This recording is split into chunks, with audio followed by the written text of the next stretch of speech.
اچھا مفتی صاحب، بھینس کی قربانی کیا جائز ہے دین اسلام میں؟ بھینس اور کٹے کی قربانی کے متعلق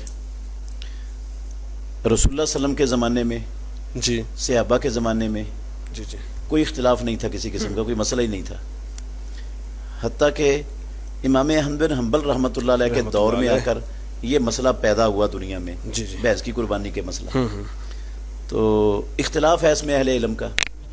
میں دیانتداری سے جی اور انصاف سے جی جس بات کو حق سمجھتا ہوں میں وہ بتا رہا ہوں کہ انشاءاللہ الرحمن بھینس کی قربانی جائز ہے۔ میں چند موٹے موٹے اس کے آپ کو دلائل دیتا ہوں، جی جی بالکل۔ اور جو ہمارے جید علماء کرام اس کے ناجائز ہونے کا فتویٰ دیتے ہیں جی جی ان کے بھی میں دلائل کی انشاءاللہ تھوڑی سی وضاحت کروں گا۔ جی بالکل۔ سب سے پہلی دلیل تو یہ ہے سورہ حج کی 34 نمبر آیت میں اللہ رب العالمین نے فرمایا وَلِكُلِّ أُمَّةٍ جَعَلْنَا مَنْسَكًا لِيَذْكُرُوا اسْمَ اللَّهِ عَلَىٰ مَا رَزَقَهُم مِّن بَهِيمَةِ الْأَنْعَامِ، ہم نے ہر امت کے لیے قربانی مقرر کی تاکہ وہ پالتو چوپائے قسم کے جانوروں پر اللہ کا نام ذکر کریں۔ جی یہ آدم علیہ السلام سے لے کر محمد رسول اللہ صلی اللہ علیہ وسلم تک ہر امت میں چلتی آ رہی ہے قربانی، اور پالتو چوپائے قسم کے جانوروں کی قربانی ہے۔ اور پالتو چوپائے قسم کے جانوروں میں بھینس اور کٹا آتا ہے کہ نہیں آتا؟ آتا ہے، آتا ہے۔ آتا ہے تو یہ اس آیت کے اندر داخل ہے۔ آپ بہیمۃ الانعام میں سے بھینس کو اور کٹے کو خارج کر ہی نہیں سکتے، نہ کوئی قرآن کی آیت ہے اس پر، نہ محمد رسول اللہ صلی اللہ علیہ وسلم کا کوئی فرمان ہے جس سے یہ کہا جائے کہ بہیمۃ الانعام میں یہ شامل نہیں ہے۔ اچھا مفتی صاحب، کیا اس میں یہ بھی جواز ہے؟ مطلب وہ کہتے ہیں کہ شاید اس وقت وہ جانور نہیں موجود تھے، اس وجہ سے وہ… یہ میں وضاحت کر دیتا ہوں۔ جی جی بالکل۔ اچھا، دوسری دلیل یہ ہے کہ جتنے بھی عربی ڈکشنریوں کے مؤلفین ہیں دنیا میں، جی جی اور جن کی ڈکشنریاں ساری دنیا میں مستند اور معتبر سمجھی جاتی ہیں، جی پوری دنیا جانتی ہے جن کی ڈکشنریوں کو اور جن ڈکشنریوں والوں کو، جی جی مثلا لسان العرب ہے امام ابن منظور الافریقی کی، جی امام زبیدی کی تاج العروس ہے، القاموس المحیط ہے فیروز آبادی کی، موجم مقاییس اللغہ ہے، اور بھی جتنی بڑی بڑی لغت کی کتابیں ہیں، سب نے یہ لکھا ہے اپنی کتابوں میں الجاموسو، جاموس کٹے اور بھینس کو کہتے ہیں۔ جی نو ان من البقر، یہ گائے کی ہی ایک قسم ہے، گائے کی ہے قسم۔ یہ کسی کچی روٹی یا پکی روٹی پڑے ہوئے مولوی صاحب کی بات نہیں ہے، یہ ان لوگوں کی بات ہے جنہوں نے دنیا کی مستند ترین لغت کی کتاب میں مرتب کی لکھی ہے، وہ کوئی جاہل نہیں تھے۔ جی جی تو وہ کہتے ہیں یہ گائے کی ہی ایک قسم ہے۔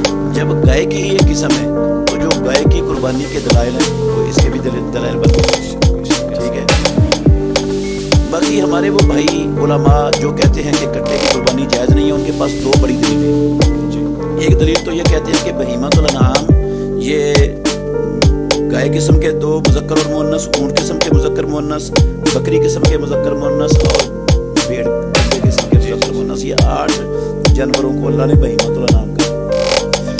پہلی بات تو یہ ہے کہ یہ 8 جانوروں کا ذکر جہاں قرآن مجید میں آیا ہے وہاں قربانی کا مسئلہ ہی نہیں بیان، اس کا قربانی کے ساتھ کوئی تعلق ہی نہیں ہے، بلکہ جس صورت کا ذکر آیا، جہاں یہ ذکر آیا نا 8 جانوروں کا، وہاں اس پوری صورت میں قربانی کا نام نشان نہیں۔ یہ جو 8 جانوروں کا ذکر آیا ہے یہ مشرکین مکہ کی بعض عادات کا اللہ نے رد کیا ہے جو انہوں نے اپنی طرف سے بنائی ہوئی تھی۔ جی جی اللہ کی حلال کردہ چیزوں کو انہوں نے اپنے اوپر حرام کیا ہوا تھا، جی جی اور حرام کردہ چیزوں کو وہ حلال کر کے بیٹھے ہوئے تھے، تو اللہ نے ان کا رد کرنے کے لیے یہ آیتیں نازل فرمائی ہیں۔ اس میں یہ ذکر، اس میں قربانی کا مسئلہ ذکر ہی نہیں ہے بالکل۔ اچھا، اگر چند منٹ کے لیے مان لو بے فرض محال کہ قربانی کا ہی مسئلہ ہے نہیں ہے، قربانی کا مسئلہ، قربانی کا مسئلہ سورہ حج میں بیان ہوا ہے، اگر چند منٹ کے لیے مان بھی لینا تو پھر اس میں حصر نہیں ہے کوئی کہ بہیمۃ الانعام صرف یہ جانور ہیں، کوئی حصر والا کلمہ نہیں ہے قرآن مجید کے اندر کہ صرف بہیمۃ الانعام یہ 8 جانور ہیں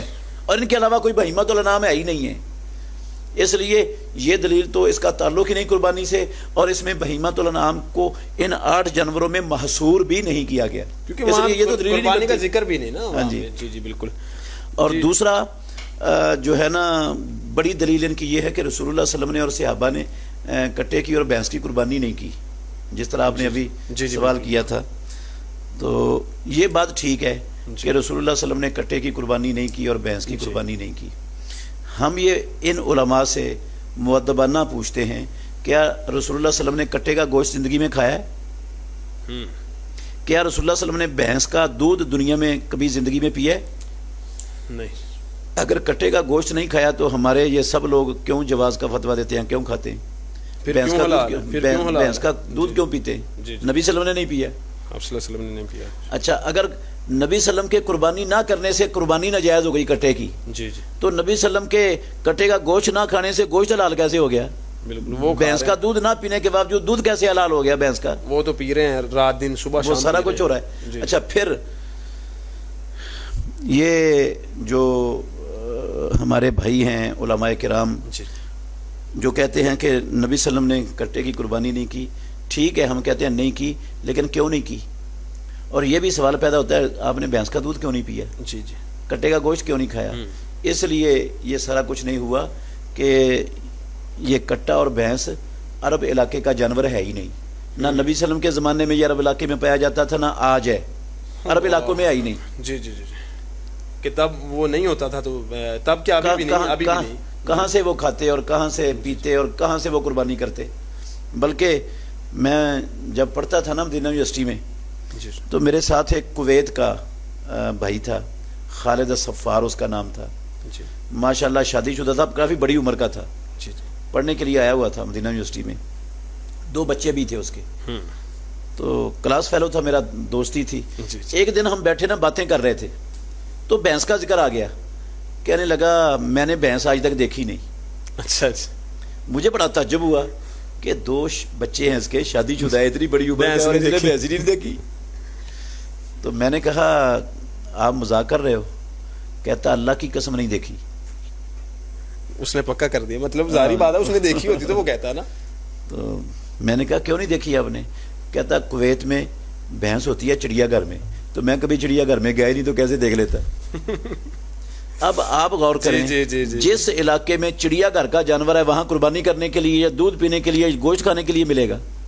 نہیں, نہیں, بالکل نہیں, ظاہری بات ہے, وہ تو ایک. اچھا, پھر غور کرنے والی بات ہے, نبی صلی اللہ علیہ وسلم نے کٹے کی قربانی نہیں کی, کیا نبی صلی اللہ علیہ وسلم نے یو کی ہے؟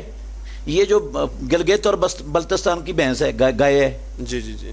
وہ چھوٹی سی گائے ہوتی ہے, بکری سے بھی چھوٹی ہوتی ہے, یہ اس کی کیا نبی صلی اللہ علیہ وسلم نے؟ تو یہ وہ کرتے ہیں, یہ سارے جواز کا فتویٰ دیتے ہیں کہ وہ گائے کی قسم ہے. اللہ کے نبی نے تو نہیں اس کی. اچھا, پھر ٹیڑی بکرے کی ہے نبی صلی اللہ علیہ وسلم نے قربانی؟ نہیں جی, نہیں. ٹیڑی بکرے کی بھی نہیں کی نبی صلی اللہ علیہ وسلم نے. ٹیڑی بکرے کی نہیں کی. یہاں سب کہتے ہیں جائز ہے ٹیڑی بکرے کی. حق تو یہ تھا نا کہ اگر وہ نبی صلی اللہ علیہ وسلم کے نہ کرنے کی وجہ سے اس کے ناجائز ہونے کی دلیل بناتے ہیں, تو پھر دودھ اور گوشت کے بھی ناجائز ہونے کی دلیل بنائیں, اور پھر ان تمام جانوروں کے ناجائز ہونے کی دلیل بنائیں جن کی قربانی نبی صلی اللہ علیہ وسلم کے زمانے میں نہیں ہوئی, نہیں کی نبی صلی اللہ علیہ وسلم نے. ہاں جی.